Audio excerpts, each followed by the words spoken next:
Bismillahirrahmanirrahim. Assalamualaikum warahmatullahi wabarakatuh. Selamat pagi anak-anak. Jumpa lagi dengan Ustazah Febri pada pembelajaran online pendidikan agama Islam. Hari ini Ustazah akan kembali melanjutkan materi tentang zakat ya. Kalau kemarin pengertian zakat, kemudian orang-orang yang berhak menerima zakat, kemudian penyebutan bagi orang-orang yang menerima dan memberikan zakat, maka hari ini pembelajarannya adalah kita akan lebih detail mempelajari tentang zakat fitrah ya. Nah, kalian juga bisa buka buku kalian halaman 35 ya, buku paket kalian yang ini.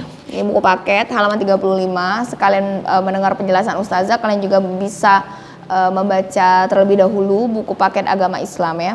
Jadi zakat fitrah itu adalah zakat berupa makanan pokok, bisa juga uang ya. Nah, zakat fitrah itu harus dikeluarkan dimulai dari tanggal 1 Ramadan sampai 1 Syawal sebelum sholat Idul Fitri ya. Nah, zakat fitrah ini hukumnya wajib ya. Artinya kalau dikerjakan kita mendapat pahala, dan kalau kita tidak kerjakan kita akan mendapatkan dosa ya. Nah, kemudian kalian lihat di halaman 35. Karena zakat fitrah itu wajib, maka ada syarat-syarat wajib dari zakat fitrah itu sendiri ya. Yang pertama, dia harus beragama Islam. Kalau nggak beragama Islam berarti nggak usah mengeluarkan zakat ya.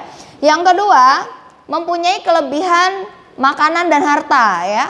Kelebihan makanan dan harta untuk mencukupi kehidupannya sehari-hari. Jadi kalau misalkan dia ngutang atau dia nggak punya duit, berarti dia tidak wajib untuk mengeluarkan zakat. Malah dia termasuk orang yang harus dizakati ya. Orang fakir, miskin itu kan nggak punya duit ya buat mencukupi kebutuhan hidupnya, berarti dia masuk ke penerima zakat, bukan pemberi zakat. Kemudian yang ketiga, anak yang lahir sebelum matahari terbenam pada akhir bulan Ramadan ya.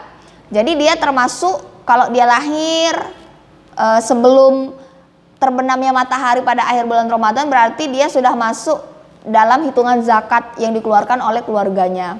Kemudian yang keempat, orang Islam yang meninggal setelah matahari terbenam pada akhir bulan Ramadan ya. Jadi kalau dia meninggal setelah matahari terbenam pada akhir bulan Ramadan, dia termasuk ke dalam rombongan orang yang bisa mengeluarkan zakat seperti itu. Kemudian yang kelima, dikeluarkan pada tanggal rentangnya 1 Ramadan sampai 1 Syawal ya, tetapi sebelum sholat Idul Fitri. Nah, kemudian yang keenam, harta atau benda yang digunakan itu berupa makanan pokok setempat atau bisa diganti dengan uang sejumlah dengan harga makanan pokok tersebut. Jadi kalau di Indonesia itu kan makannya nasi ya, beras jadinya. Nah, itu yang bisa digunakan untuk membayar zakat. Kalau di zaman Rasulullah itu kan gandum, kurma. Nah, itu yang mereka gunakan. Nah, kemudian zakat fitrah itu besarannya 2,5 kilo ya. Kalau dihitung timbangan menggunakan beras atau makanan pokok kita tersebut.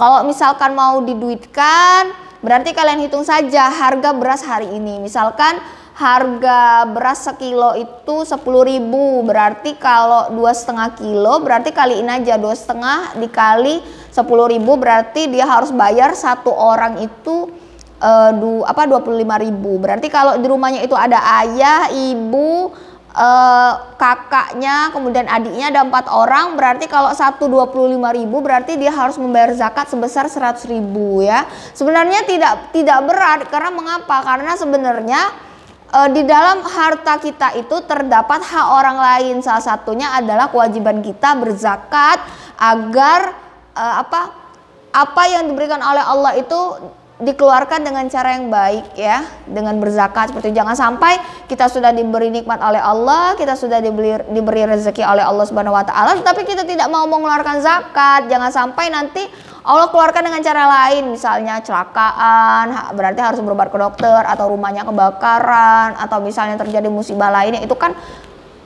ya, kita bisa koreksi diri mengapa hal tersebut bisa terjadi dan sampai kita mengeluarkan uang. Jangan-jangan sedekah kita kurang, berinfak kita jarang, dan zakat juga nggak mau bayar ya.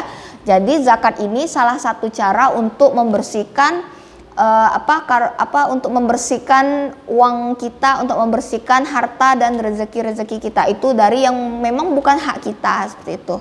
Nah, sebenarnya kalau waktu pembayaran zakat fitrah tadi kan rentangnya dari 1 Ramadan sampai 1 Syawal ya. Tetapi yang lebih bagusnya itu adalah setelah terbenamnya matahari pada akhir bulan Ramadan sampai sebelum sholat Id ya. Tapi kebanyakan ibu-ibu atau bapak-bapak itu kan sibuk ya. Jadi biasanya di waktu-waktu puasa itulah, di pertengahan Ramadan misalnya. Tapi kalau mau yang lebih bagusnya zakat itu di detik-detik akhir Ramadan itu, tetapi sebelum sholat Idul Fitri. Itu adalah waktu yang paling bagus untuk berzakat ya. Nah, itu saja materi hari ini. Jadi hanya tentang zakat fitrah.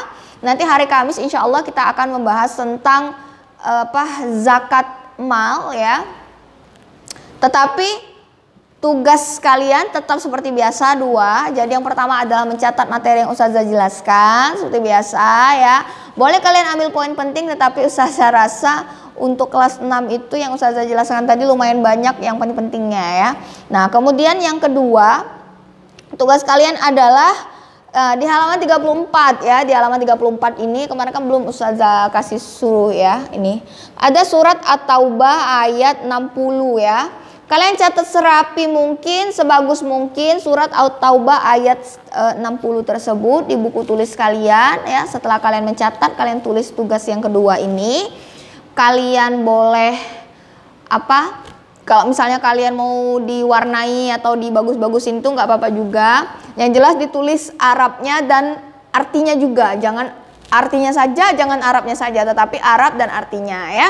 Semangat belajar anak-anak, sudah kelas 6, jangan males-malesan lagi ya. Tetap semangat, karena Ustazah percaya kita akan bisa melewati masa-masa pandemi corona ini ya. Ustazah akhiri dengan wassalamualaikum warahmatullahi wabarakatuh.